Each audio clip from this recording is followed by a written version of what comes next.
Thank you for inviting me, first and foremost, Caroline. And it's nice to be back again in Escalating. It's been a bit over 2 years since the last time, and it's good to see old friends and new friends again gathered here today. I'm looking very much forward to the coming days as well, and to get to know some of the new of you a bit more, and so we can talk a bit about the Shetland Bus, just a bit further than this lecture's going to be. In today's lecture, I'm going to talk a bit about the things I've found out over the last 2 years since I started my project. I'm going to try to look at it a bit in a micro and a macro, from a macro point of view. And I'm going to try to tell you a bit more about the bus and what its meanings was during the war. Now, first of all, I will start out by saying that the term Shetland Bus, despite having taken root, particularly in the English language, as the name of the operations that was carried out from the Shetlands during the war, does not really reflect the years of service. Thus, I think, for my own sake and for your sake, I think it's better to use the Norwegian term that took root just after the war, due to a film that was published in 1951, where some of the characters were playing themselves in the film. And they used the term the Shetland Gang. I think that sums us up a bit better, in particular the early years when the fishing vessels were doing the service, going back and forth from Shetland to Norway. But what was it? What was the Shetland Gang? Well, the easy definition is that the Shetland Gang was a covert sea operation, mainly from the Shetlands to Norway during the war, whose aim was to ferry agents, supplies, and weapons, both for Special Operations Executive, the SOE, and the SIS, popularly known as the MI6. And apart from that, they also catered for the Norwegian resistance, the Televåg, or military organization in its full name. It was a part of the Norwegian section of the SOE. It was a volunteer force, meaning that people who joined the Shetland Bus or the Shetland Gang were free to leave at any time if they didn't manage to cope with the pressure or didn't take an interest in the missions they were doing. So this is the broad outline of what the Shetland Gang was. But it was a very dynamic organization, and there were plenty of changes and developments during the war, both in the organization and the tasks they fulfilled. But to get a view on where all this started, we have to turn back to the years before the war, even as far back as 1938, that is to April 1938, a month after the Anschluss in Austria, when Hitler went into Austria, and the Section D of the MI6 was founded. Now, the Section D was an organization put up by the MI6 to do sabotage and propaganda in neutral countries as a countermeasure to Nazi Germany. The Scandinavian branch started out in the summer of '38 by sending one man to Sweden undercover to write a book about the Swedish iron ore production. Now that is the starting point of what became SOE's involvement in Scandinavia. The man called Rickman fulfilled his mission. He wrote a book about the Swedish iron ore, which was becoming more important to the British than it had hitherto been, due to the civil war in Spain. Britain, before that, used to get most of its iron ore from Spain, and due to the civil war in Spain, they couldn't get it any longer. So the main buyers of Swedish iron ore pre-war was, of course, Germany. And the British went in to try to find out how they could purchase more iron ore, and also, when the war was nearing in 1939, how to stop the German ships going out to Sweden. Hence, an organization who dealt with sabotage was planning to do attacks on the most important ports in Sweden, attacking ships going off to Germany. But to do this, they needed explosives. They needed men on the ground, and they came up with a fairly interesting scheme, which also started here at the Shetlands. The three-man branch over in Stockholm did the intelligence and gathering of information in Sweden. They sent a man called Gary Halsworth over to Norway to speak to Norwegians who were involved in the canning industry. And they wanted to smuggle in explosives camouflaged as canned products with fish and such things. A part of this scheme included also Shetland. They sent this man called Frank G.G. Carr, who later was a president of the Naval Museum down south, who went up to the island of Yell and made contact with a few sinister men up at Yell. The first one was a man called Charles Ingster, who was living in the village of Grimstad, where we went up to see yesterday. And there was a small pier up in that village who had been abandoned, was used for herring fishing back in the old days, in the start of the century. And it lies such in Whale Firth that it's a sheltered bay, so it was a good place for fishermen to come in and shelter when the weather was foul. So they made a deal with Ingster to use this old pier that he had that was lying some quarter of a mile from the village, which was totally out of sight. And from there they would smuggle explosive, hopefully to Norwegian fishermen who would bring them over to Norway. And from Norway, via contact that Halsworth had made in Norway, they would take them on with car into Sweden. They also met with another man up in Televåg, which was called John S. Ratter. He was a sinister man who had been making money of running booze over to Norwegian fishermen and smuggling a lot of alcohol over to Norway. Probably something that started already in the 20s when Norway was a dry country, just like America was at the time. And hence, they put up a network that was supposed to work between Shetland, Sweden, and Norway. So we already then had a triangle that was supposed to bring in explosives and things like that from Shetland to Norway.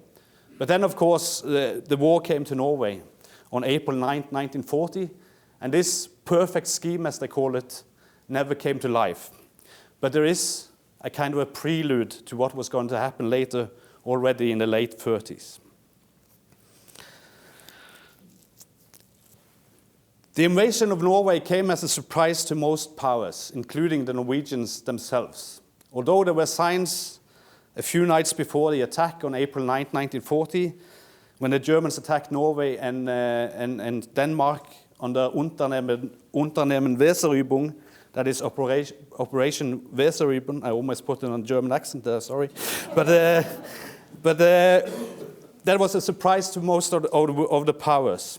It was a brilliant planned attack, very daring do, and the Germans managed to secure most important harbors in southern Norway and also take the main airfields, also around Stavanger, where I come from, where the German paratroopers did one of the first attacks ever during the war. What happened then was that the Brits answered together with the French and the Poles by sending an expeditionary force over to Norway. The British expeditionary force worked in two places. They went ashore at Åndalsnes in the west of Norway, and another force was sent further north to Narvik, where they were to operate for a couple of months later. The force that came to the south of Norway, to Åndalsnes, was supposed to hook up with Norwegian forces and stop the German advance from the south. They didn't succeed, although they linked up with the Norwegians. And by late April, early May, they were in retreat. And they came to the town of Åndalsnes, and several British soldiers sailed back again towards Britain. But what also happened was that a few of the British who had come to Norway previously, who were working covertly in Section D and for the naval intelligence and so forth, were roaming the countryside in a desperate need to get back to Britain. South of Norway surrendered on May 1st, 1940. And these Brits who roamed around Norway desperately trying to get over the North Sea contacted Norwegian fishermen who were supposed to ferry them back Some did it nearly for free, for payment of the fuel, and others did it for a vast amount of money. There's actually a very nice list in the archives which says who got paid and who didn't. So that's a good check up. But they also charged the Norwegian officers who were running away, so it wasn't just a purely British thing. What happened was that one of the men who came with one of the boats back to Shetland was a name called Jim Musters. Now Musters grew up in a family who had been in Norway for several years, having a sort of a cabin in Norway and fishing salmon in the western parts of Norway. He knew Norway very well, despite he was sent over there in January 1940 to sort of prepare the ground and catch up on the renewed interest that Norway had then by the British. He knew the language as well, and Musters returned over with a Norwegian boat. And he was the one together with a man called Burton Lay, who was born up here in Flemington in 1999, so he had a connection with Shetland, and hence I think the building was picked as the headquarters or the residence of the commander-in-chief. Because Burton Lea was born, I knew about the place, and there was a local link there before. Musters and Burton Lea were still working for Section D, decided to try to turn Norwegians who came over and turn them back, make them go back again to attack Norway and make sabotage. It did take a while before it was off, but by the end of May we see the first effort, which I shall show you shortly. There we are. Now here you see on the left Jim Musters with his fascinating tie knot, with the back end of his tie a bit longer than the forward one. You have Ruben Langmo in the back to the left, which was to remain within the SOE during the entire war. Simon Sinclair Fjell, which was a Norwegian whaler who came over, and the local preacher who were to join the group. Musters made a plan that they were to go back to Norway with a group of Norwegian whalers who had been caught up in Britain because they were on their way back from whaling in the South Arctic. And when they came north, all of a sudden war broke out in Norway and they had to go to port in the UK instead. So Musters recruited Norwegian whalers and these few men to go to Norway and make a sabotage. And by the end of May, they were sailing over with a boat that was a Danish boat they found up in Bucky, which was a mistake because Danish boats and Norwegian fishing boats were very different. So for the locals, it would be easy to see that this boat didn't belong in Norway, and hence they went over. What they did, they recruited another man as well, a Swede called Kronberg, who joined the team, and it ended up with a bit of a success and a bit of a failure. I'll try to explain why. Now Langmo, the man in the back to the left, him and the Swede, they went around and walked around the area of Voss and Ålvik in the Hardanger area of Norway, and they conducted a successful sabotage on a hydroelectric plant in Norway in the early summer of 1940. Now this was before the Norwegian forces had surrendered further up north in the Narvik area, so that was the first act of sabotage that was conducted in Norway during the war, which was a British-led operation. What happened later was that this network, they started to put out the network they started to build, started sending several boats back and forth to Norway with agents and who were mostly to do espionage in a classic sense, watch German troops and report back by radio to Britain. So they were already, before the funding of the Shetland gang, there was already a few attempts going back and forth, so it wasn't anything new. It started from the very beginning of the war in Norway. What happened to these men was that the Swede who had been sabotaging this plant, he came back to London, and for some reason or another he went mad and he shot himself in a hotel room down in London, not far from the British archives at Kew. And he was covered up, obviously, because he was on a secret mission, and he went out of history. The other guys also managed to recruit some local Norwegians that were sent back into Norway to work at spies. They had a radio set with them, which when they came over to Norway didn't work. Now these were very simple people. They had no training whatsoever. They just got a radio and were sent back and was told to get on with it. And these two guys are actually a quite fascinating couple because they were walking around the Bergen area to try to make contacts. And they said that this Fjell guy who had been there before, who also went mad and robbed a couple of banks in Norway while he was on duty and came back and was taken off the missions and sent over to the merchant navy afterwards. The two Norwegians who came over had been in the anti-aircraft Air Force department, wrote a fantastic report when they came back to the UK, which the British commentary on is that they must be nearly illiterate after they read the report they've written. What is particularly interesting, they didn't succeed in anything, but they recruited a network and moved some weapons around, but they never succeeded in doing very much. But when one of them, of the name of Aksdal, came back to England and wrote his report, he said to his British handlers that spying is a very difficult business and it costs a lot of money.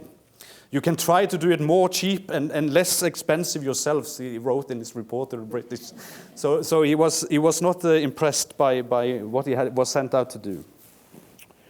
There were also a Norwegian network in the south around the Haugesund area who was working for the naval intelligence in the early summer of 1940. This network was rounded up by August and collapsed, and every man was arrested, barring a couple which managed to escape and so fade out of the history. But that was the early attempt. There was attempts from the naval intelligence, from what was to become SOE, and later on the SIS, obviously. So, by November, SOE was founded in the summer of 1940, when the Section D of the MI6 was merged with the Military Intelligence Research Department. It was a sort of, it was thought to be a sort of a guerrilla or organizer. These two organizations were merged in the summer of 1940 by orders of Churchill and became the SOE. And by November 1940, the SOE decided to establish what became known as the Shetland Gang, or officially its name is ME7, Military Establishment Number 7. Already in October, Charlotte Musters on the left had written a note where he was talking about the Shetland scheme, which is a nice outline of what was to become the backbone of the Shetland Gang in the first year or the first season. They always speak about seasons, so you have 40, 41, 41, 42, etc. Because in the summer there was so much light in Norway you couldn't bring anybody in because it's nearly 24/7 hours of light. What happened in the Shetland scheme was that they put up an organization with connection to the SOE office in Stockholm, which had been rebuilt under Malcolm Munthe, which is a quite famous British intelligence character from Section D. He came to Norway already early in mid-1940. And they created a scheme. Now the scheme was the following. They wanted to send over hand-picked men for training, which was supposed to be done by that the boats went out to the fishing banks, and by darkness they would escape over to the Shetlands, get their training for 2 or 3 days as to not awaken the Germans, come back again, put in train men on shore, and sort of start creating resistance in Norway. They were also supposed to land fuel depots in Norway because of the shortage of fuel that was in Norway, was starting to take its toll on Norwegian fishing fleet at the time. And the plan was a cooperation between the SOE, the SIS, and the MI5. And Mitchell, which became the first leader, Leslie Mitchell, who became a captain and later major, was the first leader of this operation. Mitchell is the man here. That's the only known picture of him in uniform during the war, which is not official. And he's together with Colonel Wilson, who became the head of the Norwegian section of the SOE. inspecting a boat here at Scalloway, I suppose, sometime in 1942, I would gather. Now, Mitchell was a quite interesting character because he had been raised by a very working class family in London. His father was a gaslighter, and by the age of 15 he won a scholarship to a public school and left his family home before becoming a journalist for Reuters in the early 30s. Sometimes in the early 30s he was recruited by the MI6 and sent to Germany to be the second in command under Frank Foley, which was the head of the Berlin station and had been so for many years. With war approaching, he was sent out together with Foley he went to Stockholm and then further on to Oslo, and I found himself in Oslo when the war broke out. Mitchell had to escape via the sea over to England again. And his wife and child were sent eastwards to the Soviet Union, and they had to go around half the world down to Egypt, over to India, around South Africa, the Caribbean, Canada, before they arrived here and came to Shetlands in the late 1941 after a year and a half being on journeying around the world. Now Mitchell wasn't unknown with the Norwegians, because after he came over to England from Oslo, he started working as training the Norwegian section of the SAS with Norwegian volunteers who became sort of agents for the SAS, and hence he knew already about the Norwegians when he started working in Shetland. I haven't managed to establish if he had any Norwegian, but I know from later in life he knew Danish quite well, so it's not impossible that he knew quite a lot of Norwegian as well. But just before Mitchell arrived to Shetlands, the first boat had already left the harbour on its way to Norway with some agents which were trained by the SOE down in the south of England. That was the first known mission. It was the SOE at the time were a very tiny organization. They had trained 7 Norwegians together with some French, some Belgians, and so forth. And the 3 agents were sent over to Norway, and upon arrival, the boat called the URD-2 put the men ashore. They went south, but shortly afterwards, the entire crew of the boat were arrested.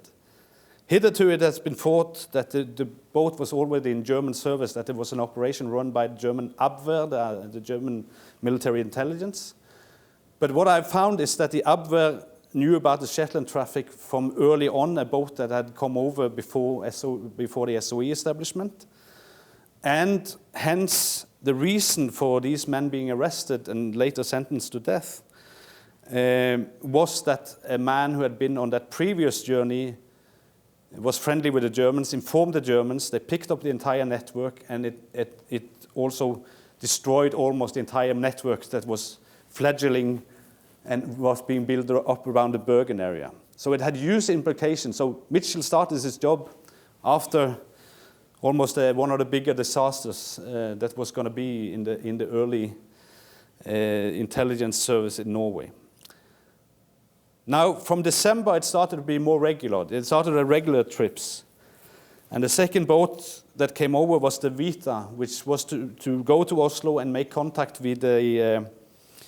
They arrived at shore on western Norway around the Bergen area, and they went to Oslo to contact a radio center that was put up in Oslo, and managed to contact them and get them a new radio, so they stayed in touch for a while with the UK. That was the first official trip under Mitchell's leadership. The Vita, though, had a tragic fate because the skipper of the Vita was the brother of one of the guys who had been arrested over in Norway previously, and he came under suspicion for being a German agent as well, so he was taken down to the south of England and interrogated and later released. They found that he wasn't guilty after all, but it took a couple of years. And then he worked as a fisherman off Buckie in Scotland for the rest of the war. So the beginning wasn't entirely successful, you can say.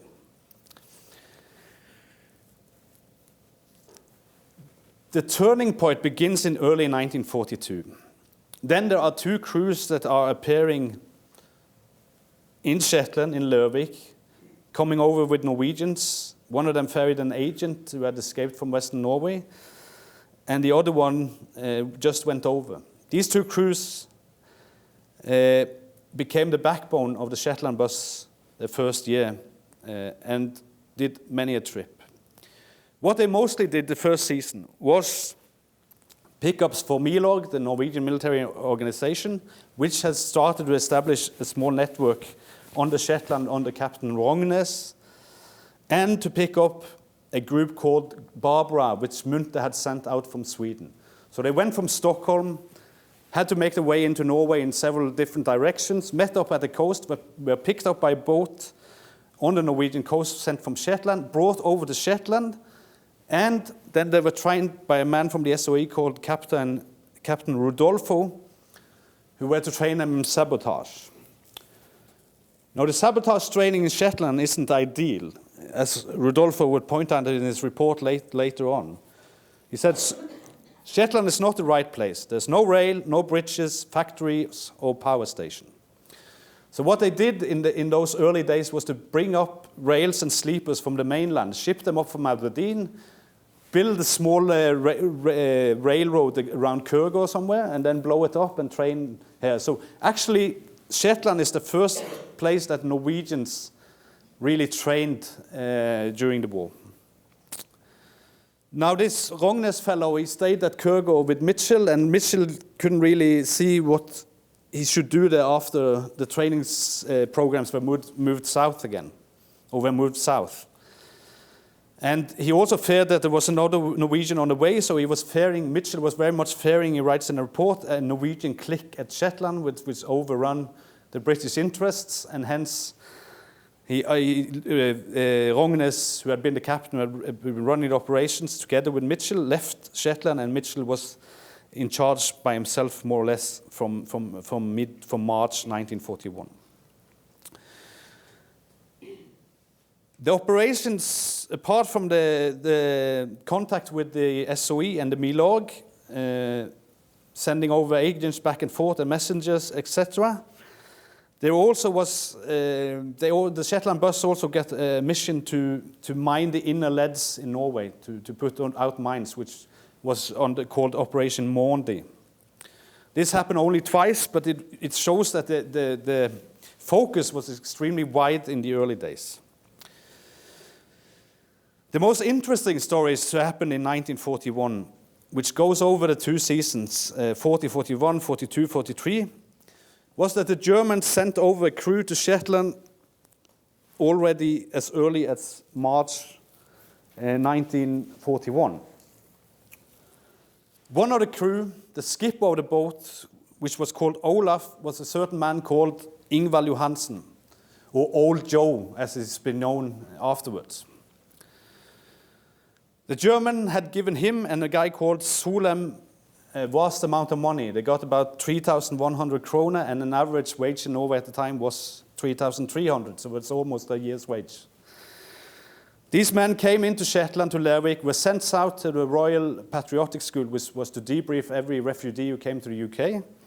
They slipped through the interviews and was set free in London, and decided to use all the money they had gathered from the Norwegians, or got from the Germans, in a very hard time out in London in that spring of 1941. Now, people are talking about swinging London in the 60s, but I can guarantee you these were swinging London for 4 days with those money that they got from the Germans those days. So what happened? They spent all the money within 4 days, which I think they had happy days. And Johansen decided to go to the Norwegian office and ask to be transferred somewhere else. He was interviewed and sent north to the Shetlands, where he became a captain of a boat. He took on several missions, both in 41 in the spring and in the autumn, and he volunteered for many missions. And his partner crime, this Solem guy, he appeared here as well, arriving on the morning of 17th of May from the only trip he did with the Shetland Bus. Now, when Johansen saw Solem, he wasn't a happy man. So Johansen definitely had a change of heart when he came up here, and it became an integrated part of the Shetland Bus story. Solheim, on the other hand, went on to become a part of the Norwegian merchant navy, but he was arrested down south trying to capture a boat to France after being heavily drunk, and he was caught down south and sent to interrogation. But it was only after that Johansen's boat, the WWII, was captured in the spring of 1941 that Solheim was interrogated properly and the truth came to light. So the poor Ingvald Johansen, who served the Norwegians well and was arrested when his boat was captured. He was sent to a camp in Trondheim, and they took the SOE 2 years before they could verify that he was innocent, and he was under suspicion for 2 years for being a German agent, which he wasn't. Johansen and his crew later, which was the first boat that was captured, they later ended up in German concentration camps, and when they came back to Norway, they were all but dead, but they managed to survive, but they were in really harsh conditions in Germany. And hence, what Howard writes in his book, that they were treated well, would not be correct. They had a really tough ride after they were arrested, but as I said, Johansen was on a suspicion, but he didn't do anything wrong. He had a change of heart, and also the post-war brief interrogation in Norway shows the same thing. The Shetland Bus had meanwhile moved up to Televåg, which they stayed for one season. This is a picture taken during winter of 1941, when there was a heavy storm and gale coming up. The most important contribution of the Shetland Bus that year was the Lofoten ride in Norway. And this was a combined operations operation, the commando ride on the Lofoten Islands and on the Morley on the same thing on the week between Christmas and New Year 1941. The importance of these raids for the all-over war effort in Norway cannot be sneezed about. What happened with the Shetland Bus was that they were asked to put up 7 boats to go to Norway and blow up the lighthouses in the inner leads on the way north. It became a total disaster. Only 3 boats managed to get up north, and when they finally arrived, the commandos had already pulled out and were on their way back to Britain, so it wasn't an operational success, but they spent a huge amount of time to organize these things, and I think it might have caused them to do less operations, regular operations towards Norway, because of all the resources needed to do this. This is also when the Moors are being brought in to repair the boats and so forth. So this is the beginning of the connection between Scalloway and the Shetland Bus as well. Why was the Lofoten operation important? Well, just after the German occupation, there were about 100,000 German troops in Norway, with a population of about 3 million. The summer of 1941, before Operation Barbarossa, that is the attack on the Soviet Union, there were about 180,000. And after the attacks on the Lofoten and the Morley areas, Hitler got the idea that Norway was what he called the destiny area. And he started removing a massive amount of German troops into Norway. So by the June 1942, there were 250,000 German troops, which makes almost 10% of the population. And that's a very, very high per capita degree of soldiers. And it would increase further. Now, the debacle at Lofoten, which the Norwegians didn't like in particular because they weren't very well informed, ended up with the foundation of the Anglo-Norwegian Cooperation Committee, which was founded in February of 1942.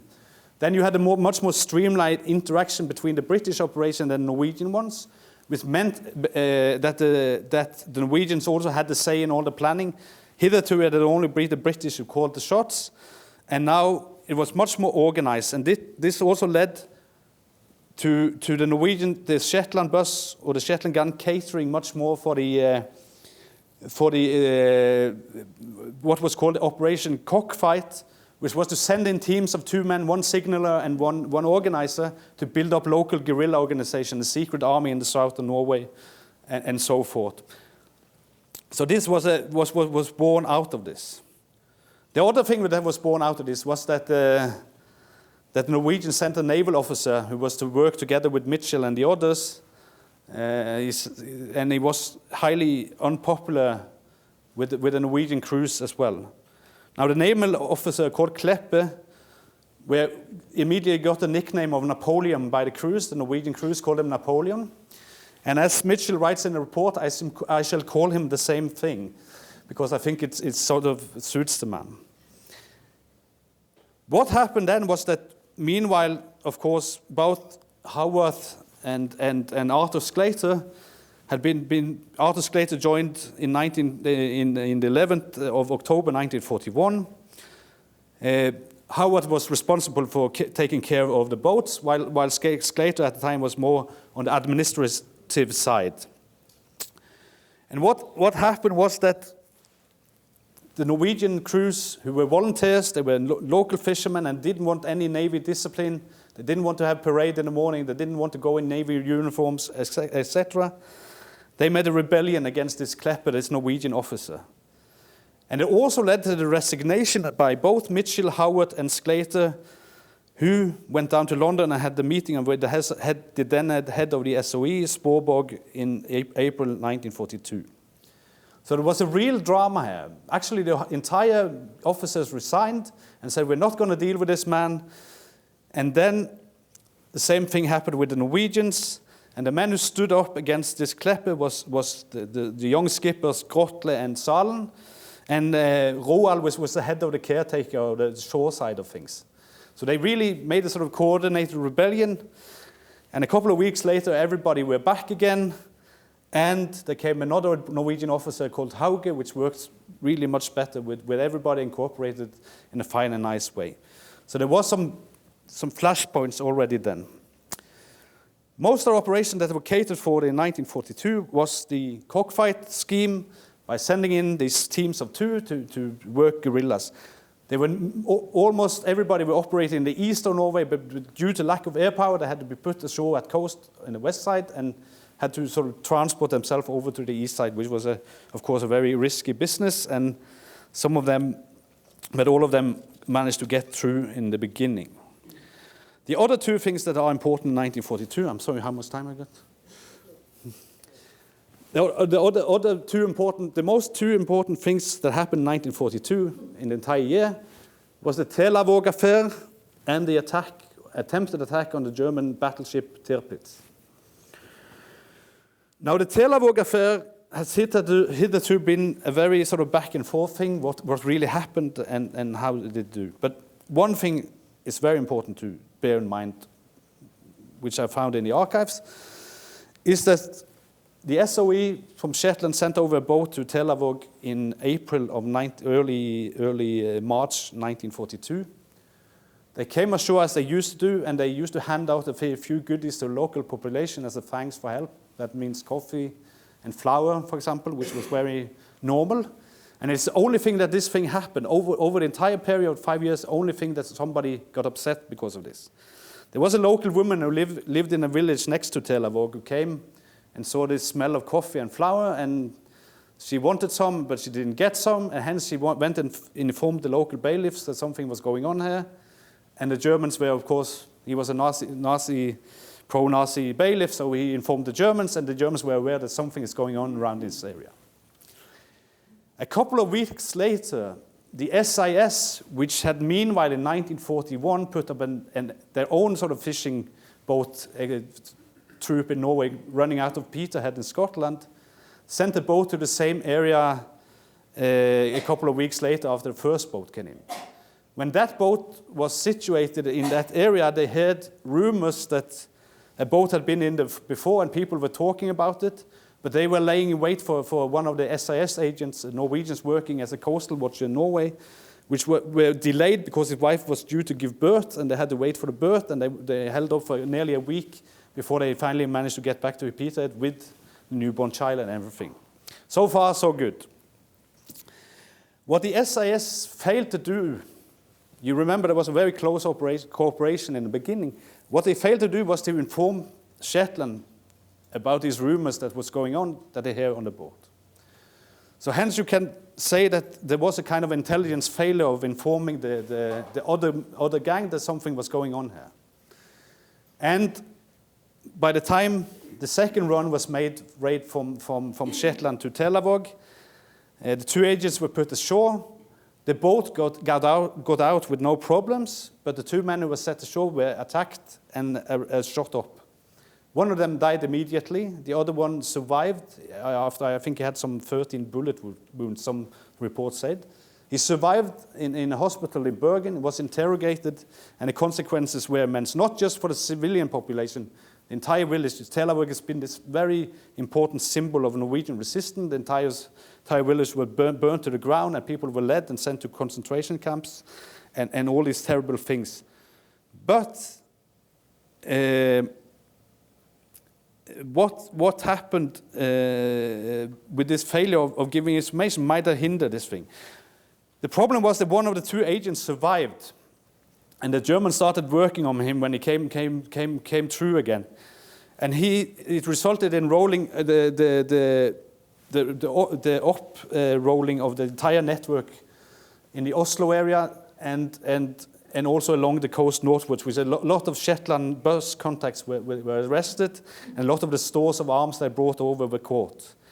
So this also led not just to the local disaster, but also for the entire organization, and the networks in Oslo suffered really, in the Oslo region suffered really badly.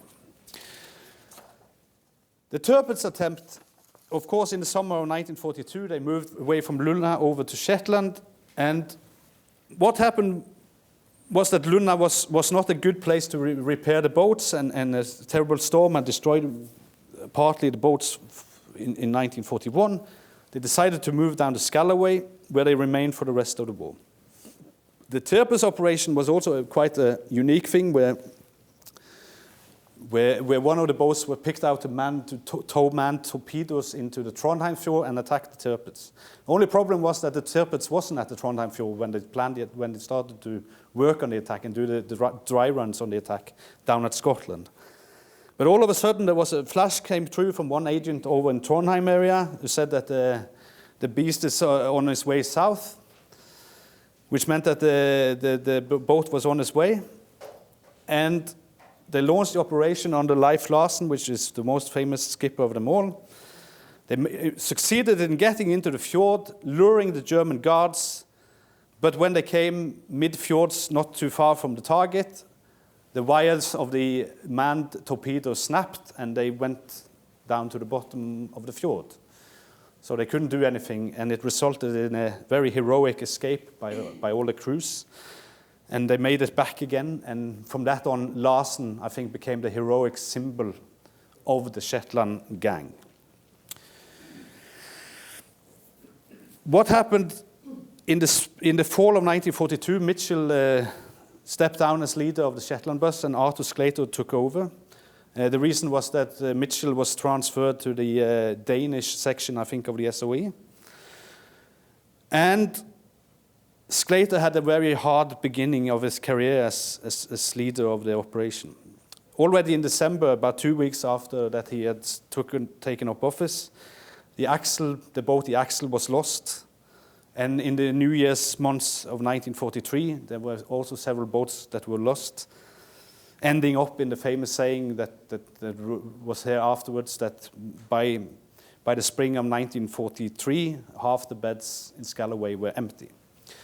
So it took its toll, and on that year, they have the casualty rates of about nearly 50%, which was very high indeed for Norwegian operations. This thing led to the need. The reasons that the casualties were increasing were twofold, or manifold. Firstly, the MTBs in Lervik, the Norwegian MTBs, were doing a hit-and-run operation in the Norwegian inner leads. The Germans were, of course, high number in Norway. They have started building out a massive building of coast fortresses, etc., along the Norwegian coast. They had more watchers around. The third reason being that the fishing boats, who could do about 4 knots, were very slow. 4 to 5, 6 knots were very slow, and they were easy to target. The Luftwaffe did an enormous amount of patrolling along the coast. They had banned Norwegian fishermen to go out in the old fishing field, and there was an a limit for about 20 miles out, which was very easy to control. Any boat seen beyond that was attacked. And finally, the German, this is a hypothesis of mine, but the German radar system was beginning to work very well in Norway, and they had a quite strong radars there which could screen and read, and there might have been possibly interceptions on the signal intelligence as well. So they might have read some traffic going back and forth. There are indications that they knew of some boats coming over. So after all these casualties, they had to do something. And it was, the men also demanded new boats. There was a bit of talk, and it took a while before they got the new boats in the place, the empty submarine chasers which they got from the Americans. What happened was that the MTBs took over some of the work in between, before the subchasers were in place, which meant that the SOEs people were sent in with the MTBs instead of the fishing boats. But during that summer, it is believed, hitherto it has been believed, that it was Admiral Stark who was the man who made the subchasers come over from Florida, where they were operating, over to Shetlands. That is not the case, and I found some very interesting documentation that the deal was already done long before Admiral Stark came into the picture. On August 11, 1943, William Stevenson, Churchill's man in the US, where he had served Churchill as a British security coordination head from July 1940, sent a letter to William Donovan, Wild Bill Donovan, the head of the OSS, the precursor of the CIA, regarding 3 submarine chasers. And he asked Donovan to help him with General Dever, who was the head of the ETO USA, European Army or forces. And he agreed to do so. So Stark was merely the man who did the formal request, but everything was in place long before that, with people operating behind the scenes. And I think that helped the Shetland gang immensely. The first trip with the submarine chaser was done by Heathrow on the 17th of November 1943. All the runs they did the last 2 years were successful, apart from a few which they had to return. They had no casualties for 2 years. Everything went really smooth. Just to give an indication, the last season they did 76 out of 80 missions were a success. They sent in 30 agents from SIS and picked up and sent in some 50 from SOE, picked up 250, and the efficiency just increased. So in total, the Shetland gang did 199 trips, 85 on fishing vessels, 114 on submarine chasers.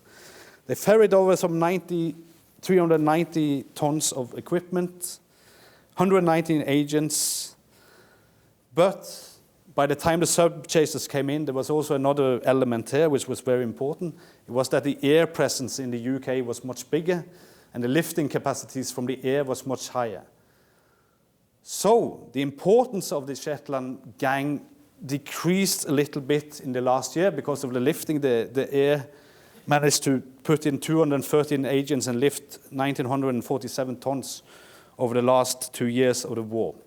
And, of course, Norway as a theater of war became less important after the invasion of Normandy, after the turning point is Stalingrad, and, of course, the invasion of Italy. What was important, though, was this fact that in Norway, until the very end of the war, was about 300,000 German troops who, if they hadn't been harassed by the resistance, hadn't been attacked, would have been free to go elsewhere.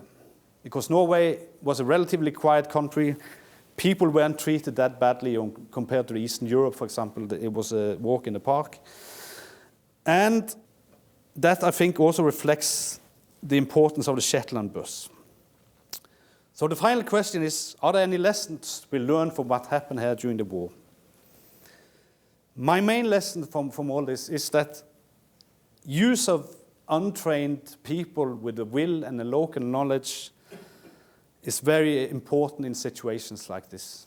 That you can pick up young fishermen, make them go on missions like this, be highly successful, with very little training, and a few did the training, they did the normal SOE training, but as they say in some of the report, they make better men at sea than on land, because they were running quite funnily and couldn't really keep up with the long marches of 50 miles and so forth. So I think the lessons learned is that local people with local knowledge can make a difference, and the Shetland Bus men did this difference. Of course, this is the first mission.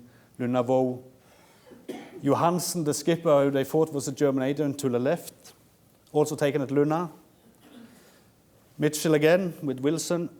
A scene from the Lofoten raids. The boats anchored abreast at Escalating. Impression of the fishing smacks. Howard, who became the second in command. And Arthur Skleter, which was known as Rogers during the war because he had a Norwegian family and they feared of reprisals. And they still, the two men who are alive today, they still call him Rogers, so it stuck, the name with them after the war.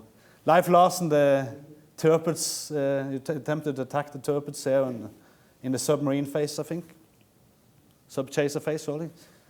So an illustration of the types, cigarettes and looking good at the Escalating Harbour.